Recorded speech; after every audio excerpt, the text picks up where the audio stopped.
Memanasnya situasi di Timur Tengah, apalagi setelah Iran menutup Selat Hormuz, membuat Presiden Prabowo Subianto harus berpikir keras mengamankan pasokan minyak mentah untuk Indonesia.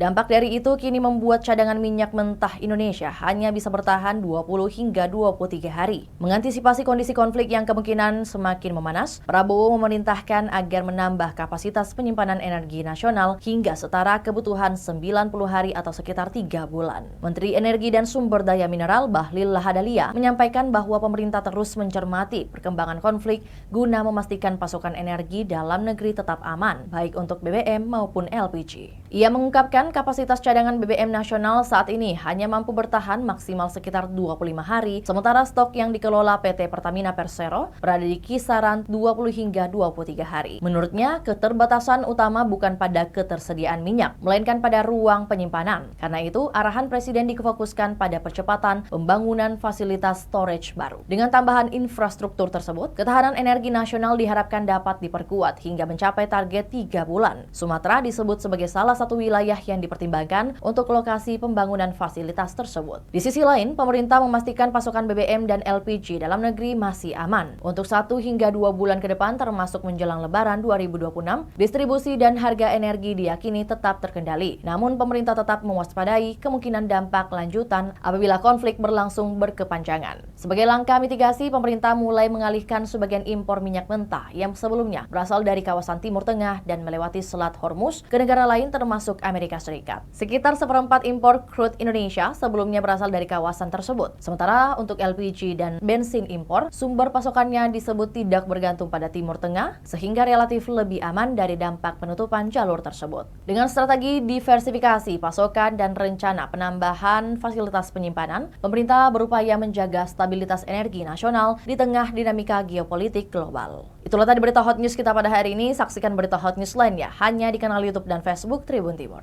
Download Tribun X sekarang, menghadirkan lokal menjadi Indonesia.